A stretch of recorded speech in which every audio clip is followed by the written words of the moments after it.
So, last week we talked about a conference that Preston Sprinkle is putting on. In that episode, I mentioned that I was going to be reaching out to Preston with an offer to head to Boise, meet with him, not some sort of debate, interview, not recorded, just meet with him to try and gain a better understanding of just the many things that I cannot fit together about who the real Preston Sprinkle is. I got a response of sorts, and I think it's worth talking about. So let's get into it.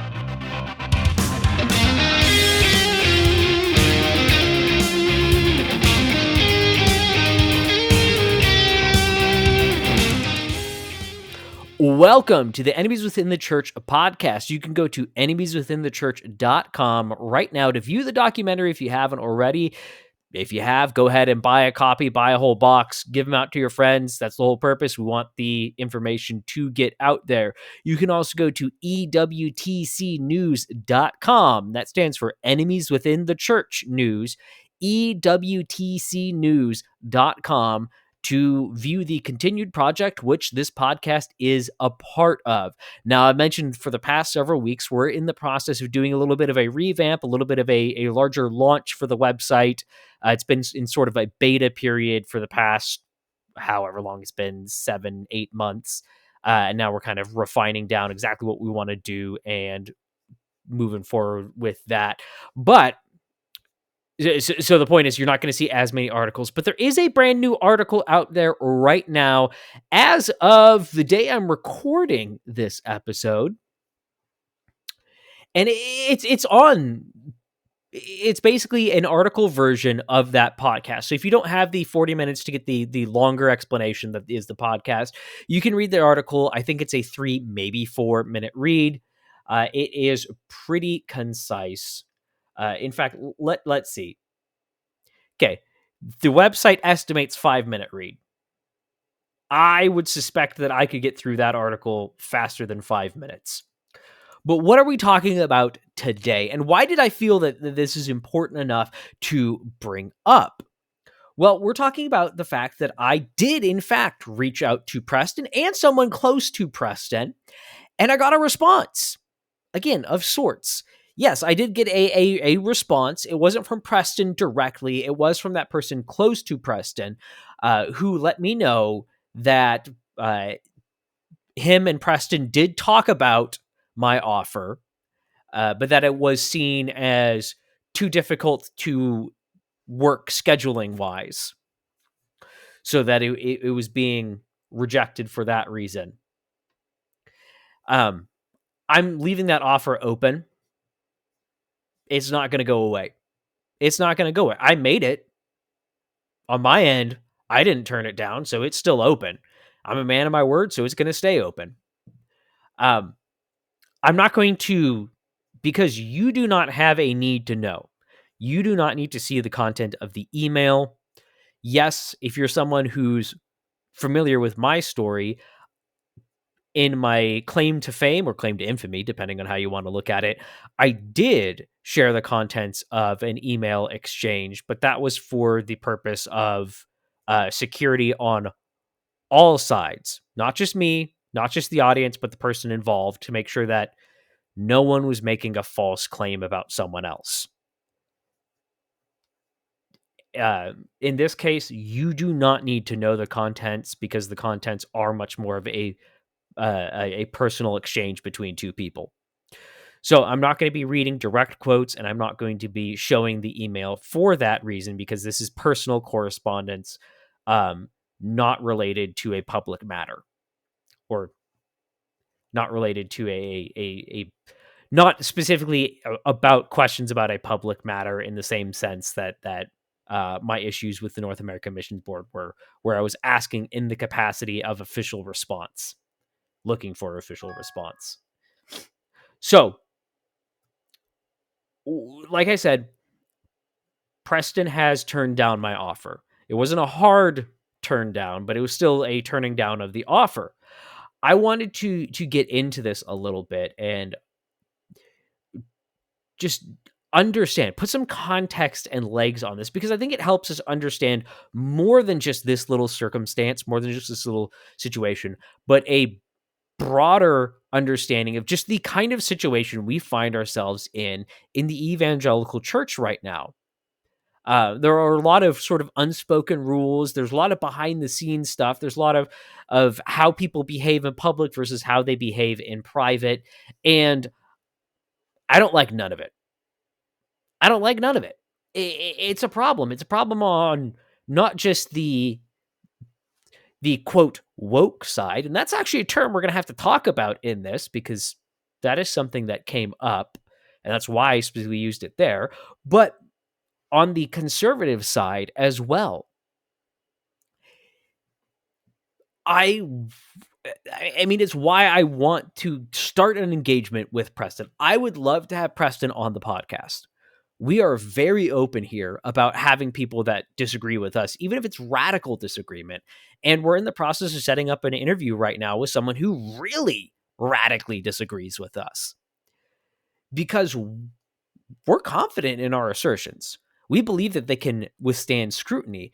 We also want to challenge them, because we feel that when you challenge something, you have the opportunity to further refine your argument, an opportunity to knock off the rough edges and more clearly understand why you believe something and why that other thing is wrong. That is what we're all about here. We want the evidence, we want the truth, we want to really dive down in. So we're not afraid to bring anyone on this podcast. Obviously, there are extreme examples you could give where it would be okay, no, not even in a well framed, well prefaced conversation would we have someone like that on. There are limits to all things, but in the sense that we're not afraid to be challenged, it's open. And that's something we've talked about before. Is our promise. You know, if you were mentioned on this podcast, if you're mentioned in an article, whatever it is, that is an open invitation to come on the podcast. It's an open invitation to have a conversation with us behind behind the scenes. That's an open invitation to submit to us a response. If you want to write a response to something that we do, contact us about that. We will cross post it. You can post it in your on your platform. We'll post it on ours as well, because we feel confident about what we've asserted. So we're willing to have your response be up there right next to ours, because we feel that we're resting on evidence. Now, does that mean we get everything right all the time? No. One of the biggest reasons is because people aren't willing to engage. So, how do you get information if someone is not willing to engage and their defense becomes, well, you just don't understand what the thing is? Well, then help me understand. I cannot read your mind. I cannot know every detail. I can only go off that public information that you put out there. And this is one of my big criticisms of the way that Preston operates. He uses a lot of defenses, but they really come down to essentially secret knowledge. There's knowledge that his critics do not have, that if they had, it would explain everything. What is that knowledge? I don't know. Often it comes down to Preston saying things like he said to Jared Moore in his podcast that he did with Jared Moore, which was responding to Rosaria Butterfield's comments.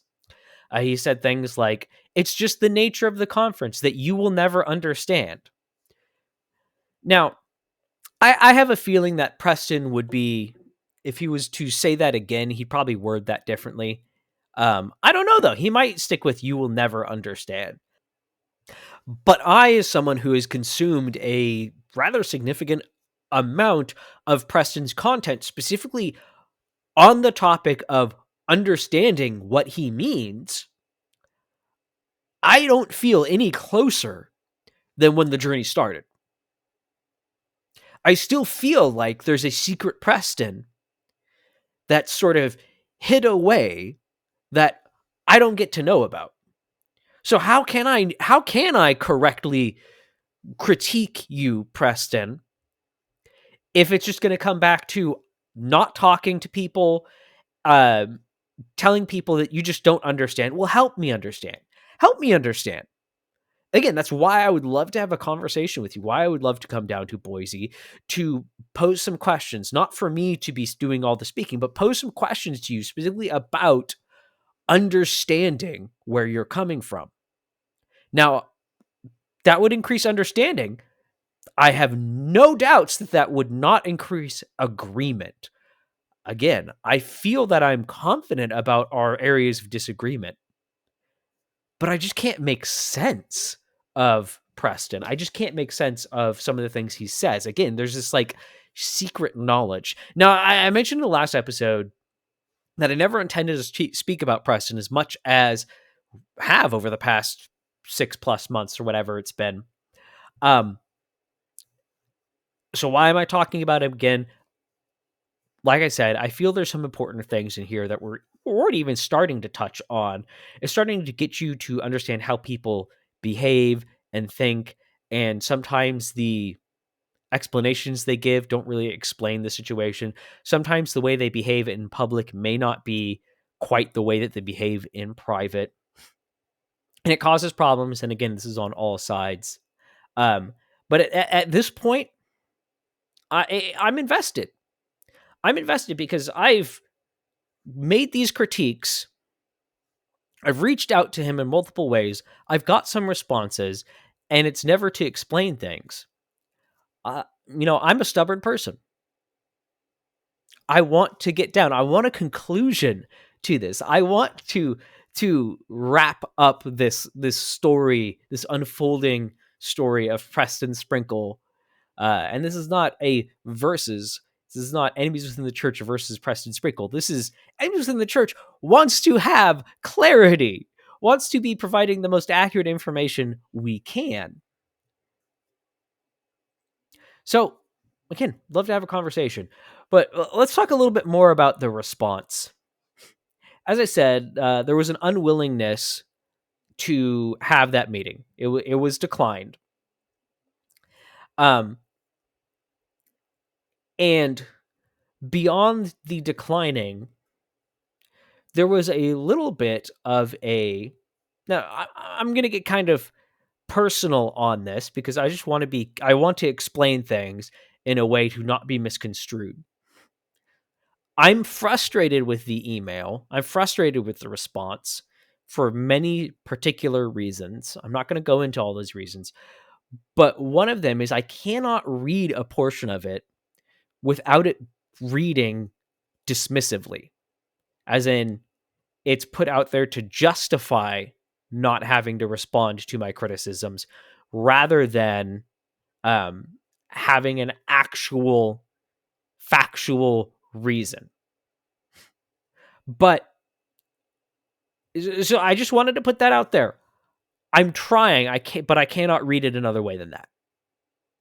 That's my personal take on things. It's so hard to read text correctly. I'm trying to be fair, not generous, but fair. Fair is better than generous. We want to be fair in our assessments. Generous often leads us into problems. We've talked about this idea before when we've looked at the idea of giving benefit of the doubt and how that's often misused and abused to produce a wrong result. I'm giving you a lot of good podcast episodes to go back and listen to. I always find it funny because I mentioned podcasts. I'm like, oh, I can use that as a best of episode for the main Enemies Within the Church YouTube channel. Which that's a good segue to mention. If you're still on the old EWTC News podcast channel, you really need to head over to the Enemies Within the Church YouTube channel. It's linked in the description here.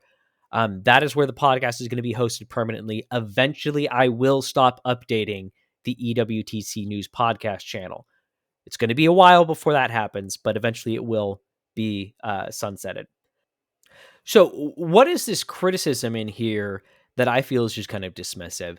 It was this idea that because It was this idea that me and also enemies in the church using the term woke that exposes this fundamental divide that cannot be bridged, and therefore our content doesn't need to be responded to. That's a summary of what was said. And I find that to be an absolutely ridiculous take for multiple reasons. Words have meaning, and yes, you can judge somebody based on words that they use. You can.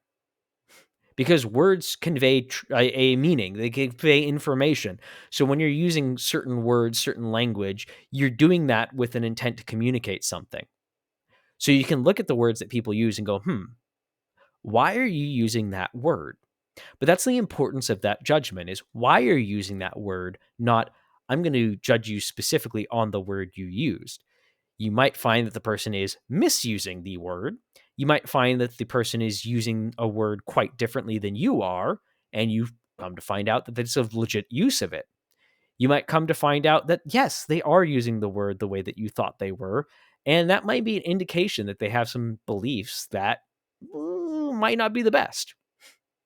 But the thing is, we need to judge that use of language. It's one of the reasons that we don't just throw around accusations. We don't have it on EWTC News, the website. We need to get it up there, but we had an article on the old website that laid out the fact that just because someone uses terms does not immediately make them woke. They have to be actually applying those things. They have to actually be using it in a way that goes, okay, they are adopting these certain ideologies that are grouped together as woke. Now, well, first I should point out in last week's episode, because it was thrown out the accusation that, the implication was because we're not just that we use the term, but we're the quantity with which we use it. I used the term 3 times in that episode. One of them was the outro. Only twice was it used in relation to a person's beliefs, and one of those times I partially qualified it. Not a large explanation, but at least qualified it some.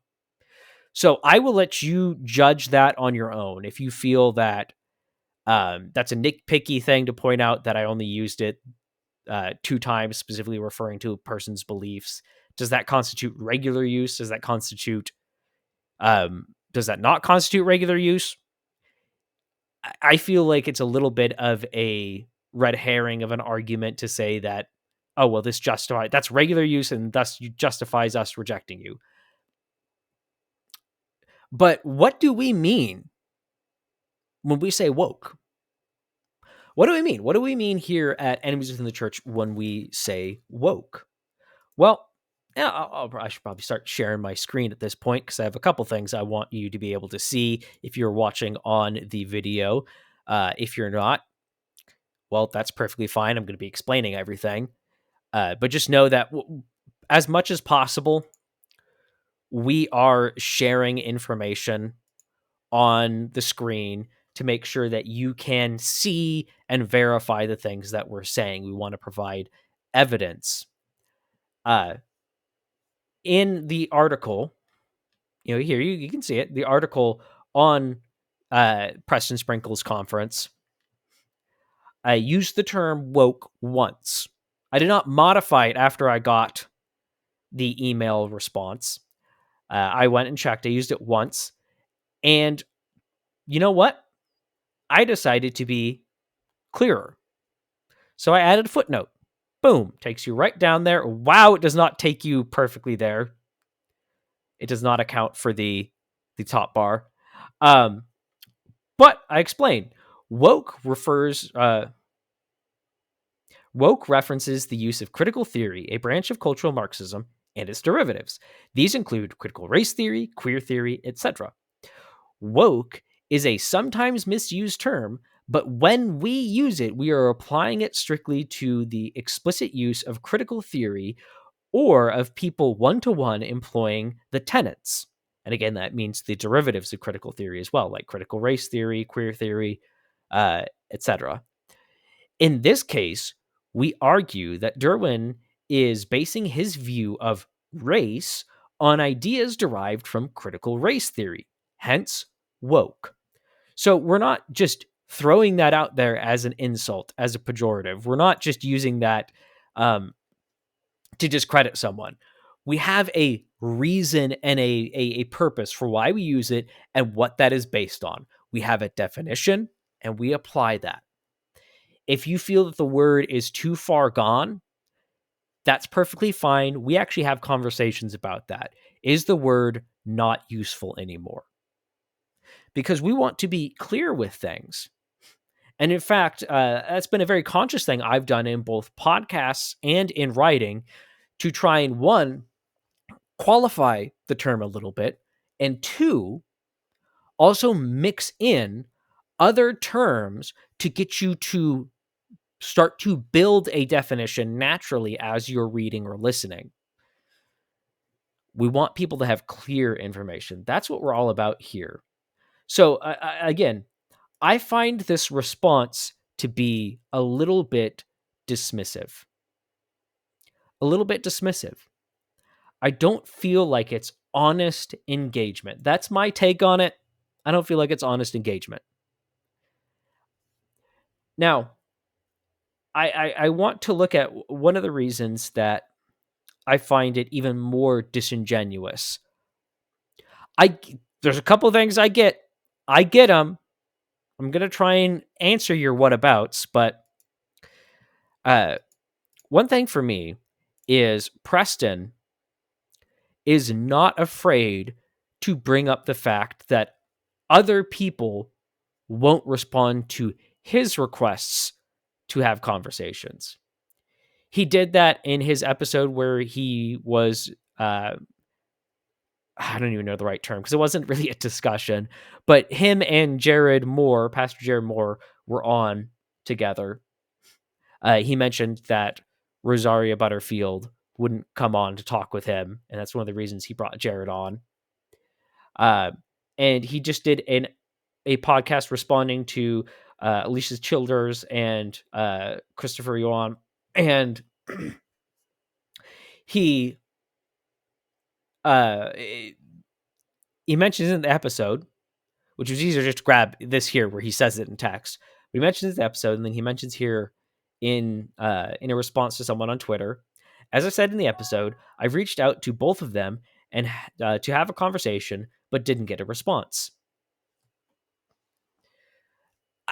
Now, he doesn't directly say this, so again, there is this minor gray area. Minor gray area. But it seems that he uses this as a bit of a defense. So I find it interesting, or at the minimum, he's not putting this out there positive, like, oh man, it's fine that they didn't respond. He put it out there as, hey, I tried to get them to respond, they didn't, therefore I made my own response without them. Which, personally, I believe that's a fair thing to do. If you reach out to someone and they're not going to have a conversation with you, they turn that down or they just never respond, then you can't be beholden to, oh, well, I can't do anything. We've talked about that before, about the idea of, well, have you talked to them first? And how that's misused and abused in order to shut down conversations.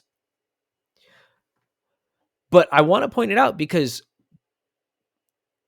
I feel that in the response, and the fact that Preston complains about people not responding to him, or at least presents it in a negative way. Yet when someone offers to travel to him and to just have a basic conversation, not a fancy thing, not a debate, not a recorded thing, I'll just go. I also offered, I'll go to, if he wants me to, I'll go to Exiles Denver. I'll view it. I'll be there. I'll participate to challenge my assertions. I would love to do that. I would love to do a post conference breakdown and compare my initial assertions to what actually happened at the conference. Again, I feel pretty confident in saying that my initial assertions would be correct, but I'm willing to have that challenged. That's not accepted. Um, that offer is not accepted. I reaffirmed, I responded, and I reaffirmed my willingness to do these kind of things. But again, I find it interesting that he's going to say that, again, present in a negative way, that someone didn't respond to him. Yet when someone doesn't just say, I didn't say, hey, Preston, come on the podcast. I didn't say, hey, Preston, let's do this interview. I said, hey, Preston, I will travel to you to have a conversation. Now, I understand schedules are busy, but carving out even an hour and a half, 2 hours, that's not an impossible thing. Hey, I can't right now. It is very busy, but June, the third week of June, I'm going to have some extra time. I'm willing to wait. So I'm still going to keep that open, but I find it fascinating because it seems a little bit hypocritical. Again, I want you to understand that just because someone puts something out there in public does not necessarily mean that that is the whole truth of the situation. That's why I wanted to do this episode, to be like, hey, I want to be honest and open as possible. That's why in the previous episode, I mentioned that I was going to reach out to him, and I mentioned the offer in the episode for accountability's sake. You can hold me to what I've said. If Preston wants to go out there and say something publicly, he can too. If he wants to say that I didn't reach out, well, I both have the accountability of the episode. I have the emails I sent. I have the response. I have all this information. So, I'm going to hold myself to a standard. I just find it interesting that Preston doesn't appear without some sort of secret knowledge. Preston doesn't appear to apply that same standard to himself. Also, again, the idea that you can reject someone based on a term they use without having any understanding of or any real attempt to understand the way they're using that term. Why do I mention this as well? Bring this back up because, again, this is something that I've seen from Preston and his ministries, things like that, of an agitation with people that latch onto a term and reject everything they're saying. Almost you can't, you can't critique, you can't just reject us just because you're misunderstanding this term. And that is something that they've brought up before of, well, you're just misunderstanding the terms that we're using. Well, can I not say the same thing? Am I allowed to say that as well? So I find it a little bit of rules for thee, but not for me. As I said, I've been very careful. This happens on both sides. Everyone does this. There's this gross game right now of what can I expose in public and hide in private? What can I say? What can I represent or misrepresent in public, but then in private I behave a different way? I don't like it. I don't like these games. So on the conservative side of the spectrum, we need to knock that off if we're going to see real change. On the, again, I'm going to use the term on the woke side of the spectrum, the liberal side of the spectrum, the progressive side of the spectrum, put different terms to encapsulate everyone.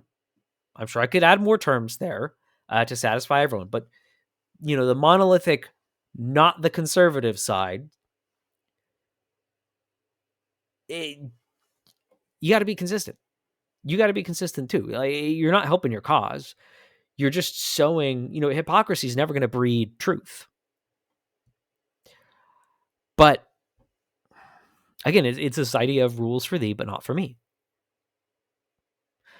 That's why, that's why when I made my video on the issues I was having at the North American Mission Board, I first reached out to people, tried to get questions answered, and when the questions were concerning, to say the least, and were things that Southern Baptists needed to know, I put that information out there so that people could look at it, examine it, and understand what is going on.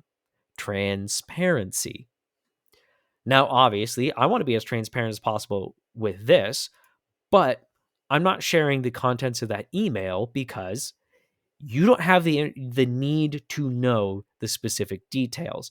If it comes to a point where that is necessary, yes, the content would be made available, both my side and Preston's side.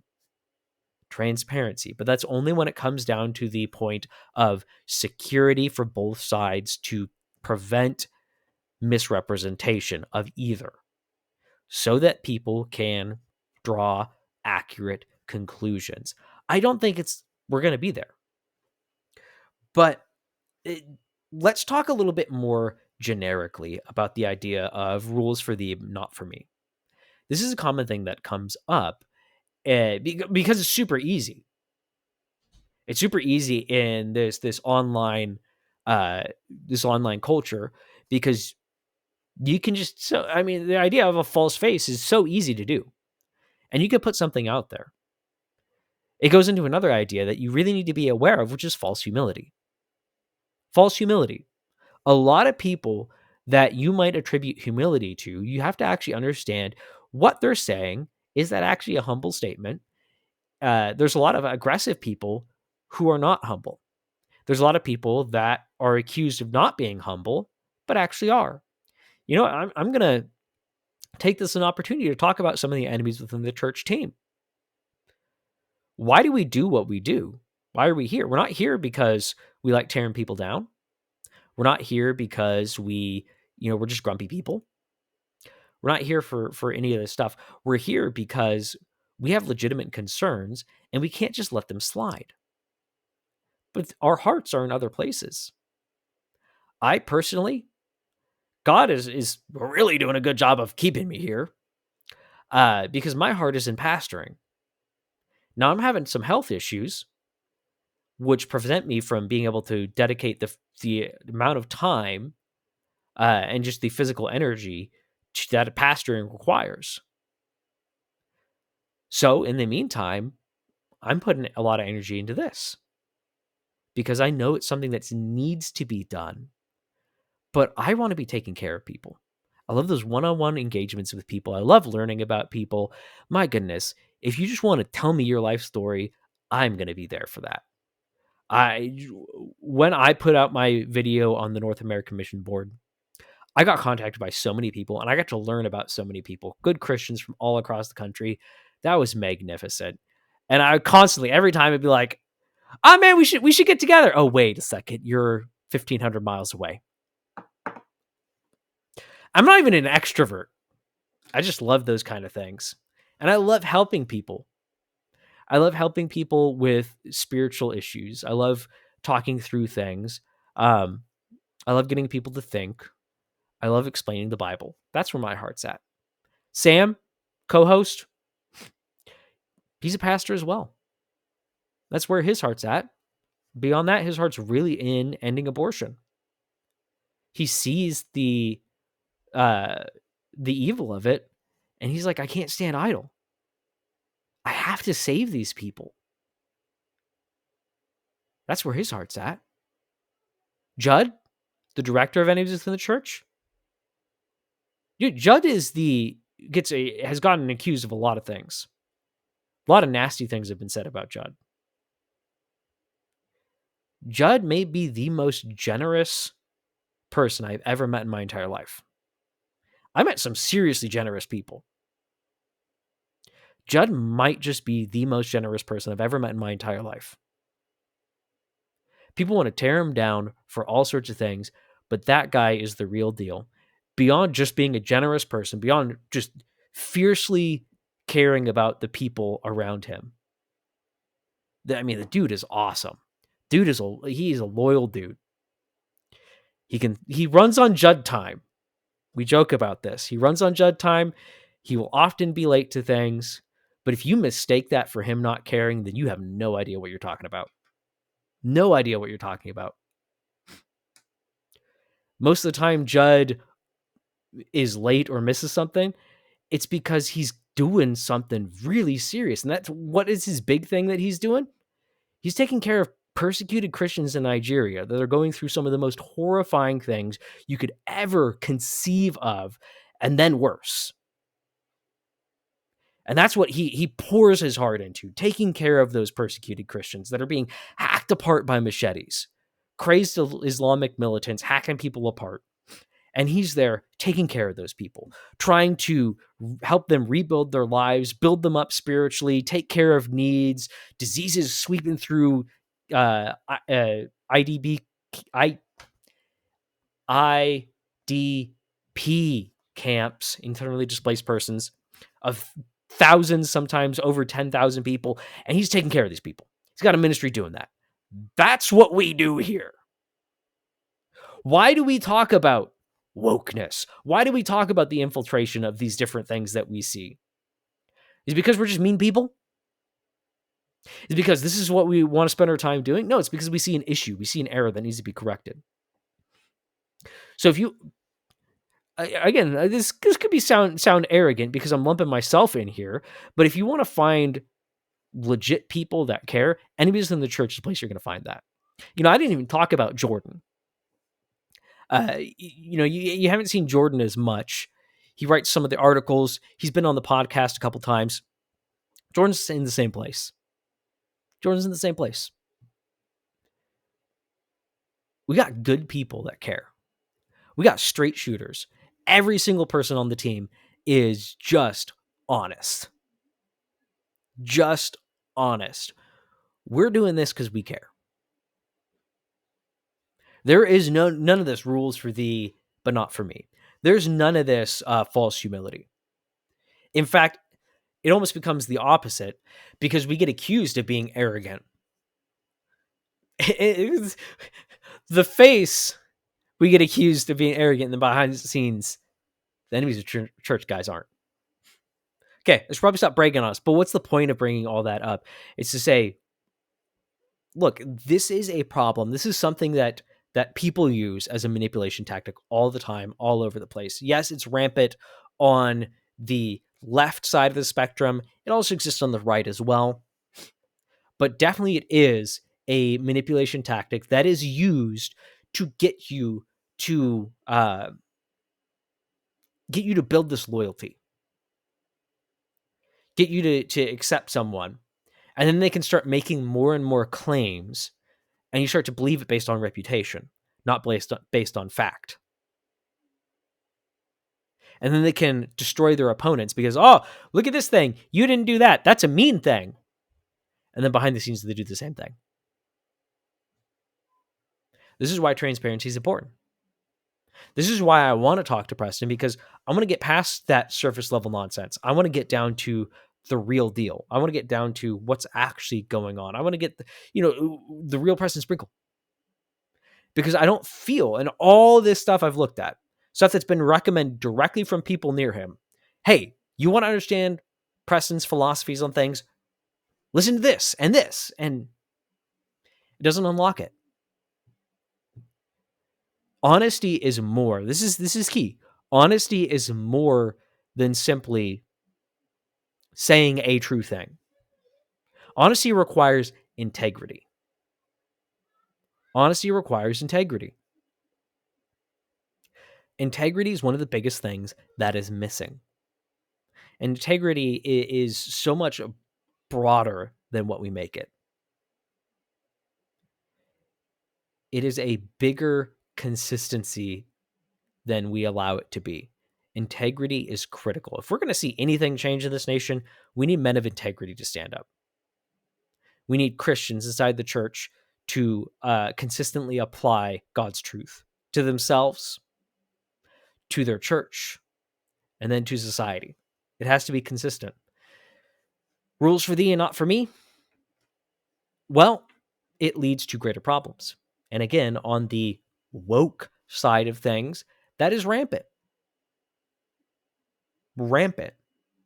And I hope this has been useful to at least see a little bit. Now, so I was sick last week, and then that sickness turned into an opportunistic sinus infection. So I'm still a little out of it this week. Very frustrating. I hope this has been helpful, though. I hope this has been useful. I hope this has explained a few things and got some of those, more than just a ramble. I hope it's got some thoughts out there that are valuable. With all that said, if you haven't seen the previous episode, if you haven't read the article, go do that so you have the context. It'll be linked in the description of this podcast. And I'm going to try my hardest to be a better communicator. Not because someone said, oh, you used the term woke, but because I want that to never be a possible accusation, because I'm so clear in my communication that it makes the person go, gosh, I don't like them. I don't like that term, but they're being clear and consistent with it. I want to be clear and consistent. So if you have any advice on ways that I can improve my clarity, if there's things that we've said that you don't understand, let us know. We're willing to listen. We're willing to improve things. We feel the content is good, so we want to find ways to make it clear to you why it's good. With all that said, remember, don't go woke.